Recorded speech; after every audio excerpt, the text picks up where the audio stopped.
When you try to accelerate your arm, if your wrist isn't firm, it can't handle the force.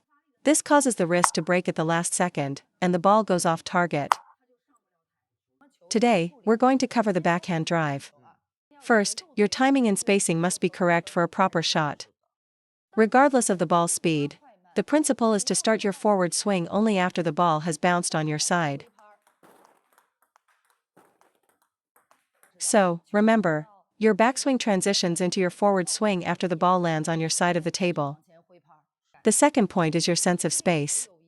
A backhand drive requires maintaining distance from the ball, yet many players tend to crowd the table. Initially, hitting the ball on the rise works against low-quality, no-spin shots, as jamming your opponent feels effective.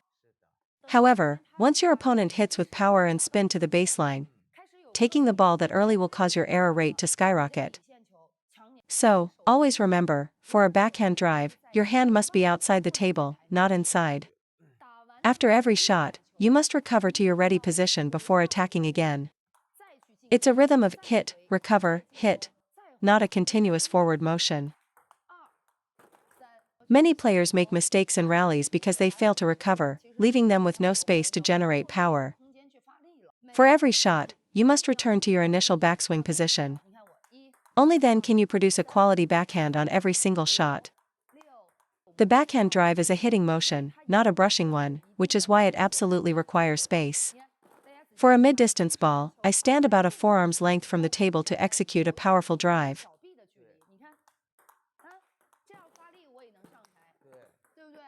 If the ball goes deep to the baseline and I stay in this position, I will be jammed. In this situation, I need to create a full arm's length of distance. Question: against pips out rubber, should I leave the space of a forearm or an entire arm? A ball from pips out rubber has a sinking effect. If you're too far, you'll contact the ball at the end of your stroke and won't be able to generate power. So, you should leave a forearm's length of space. What about a ball that's been pressed by a pen holder? It also sinks, so you need to stand back a bit. Because that shot has both pace and a sinking effect, standing further back gives you more room to complete a full stroke. The second issue is not meeting the ball in front. The quality of my shot comes from a powerful forward motion. Look at Tomokazu Haramoto's backhand, it's almost entirely a forward punch. Moving forward is critical. Many beginners try to make their swing too complete. Let's cover the key mistakes in the backhand. The first mistake is an upward forearm path. The second is a windshield wiper, wiping motion. The third is a straight pushing motion from back to front. All three prevent power generation and result in an inconsistent backhand. First, let's fix the stroke path. For a backhand drive, your elbow and arm extend and retract together. A backhand rip is different. For that, you stabilize the elbow. Second, look at my arm. It's not a pushing motion close to the body. The upper arm points down while the forearm is held level. From this backswing position, as you strike the ball, the forearm's motion must be directed forward.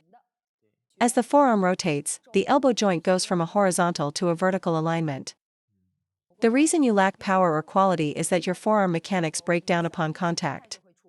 The motion should be forward first, then rotate. Don't just rotate or wipe at the ball. The continuous motion is a two-step sequence: forward, then rotate. The key to the backhand drive is the elbow. It rotates from horizontal to vertical, which eliminates the need for excessive wrist movement. During this elbow rotation, the wrist itself should remain stable. When I rotate my forearm, the racket angle adjusts naturally. It's not a conscious wrist adjustment. Your wrist must absolutely not be loose. Keep it firm. The backhand rip is a forward-backward motion, while the drive follows a specific arc. I recommend mastering the drive before learning the rip. The elbow rotation doesn't need to be huge, but this rotation from horizontal to vertical is the essence of the backhand drive. The third key point is the overall power generation structure for the backhand. Let's cover three common errors.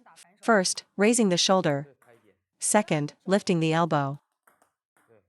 The third is a floppy wrist. In the framework of any basic drive, these three joints must be stable. Whether it's forehand or backhand, if any of these three joints are unstable, your technique will break down. So, stabilize your shoulder, elbow, and wrist, and your backhand will become much more reliable.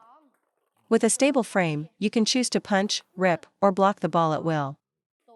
With these 3 points stabilized, your backhand power comes mainly from the separation of the forearm and upper arm. So how do they separate? You must use your upper arm in both forehand and backhand strokes. Here's the principle. Step 1, your upper arm and forearm move together as a unit to meet the ball. Step 2, the upper arm stops, and the forearm accelerates through the ball.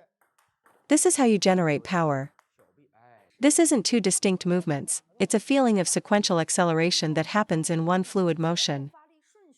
So for backhand power, the upper arm and forearm drive forward first, then the forearm provides a second burst of acceleration. Why do players lack power? One reason is the upper arm doesn't move forward. The second reason is the upper arm moves too much, locking out the elbow, which prevents the forearm from snapping. From the backswing, the upper arm and forearm move forward together to find the ball.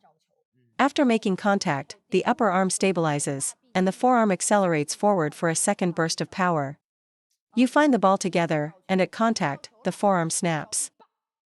Power comes from forearm acceleration, which is the fastest lever.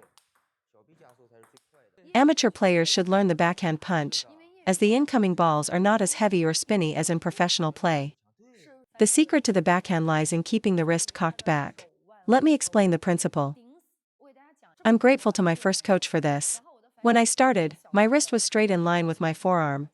And whenever I tried to generate power, my wrist would break. My coach told me I had to push my wrist out, keep it cocked. I didn't understand then, thinking a floppy wrist generated more power. But I later realized how crucial this foundation is.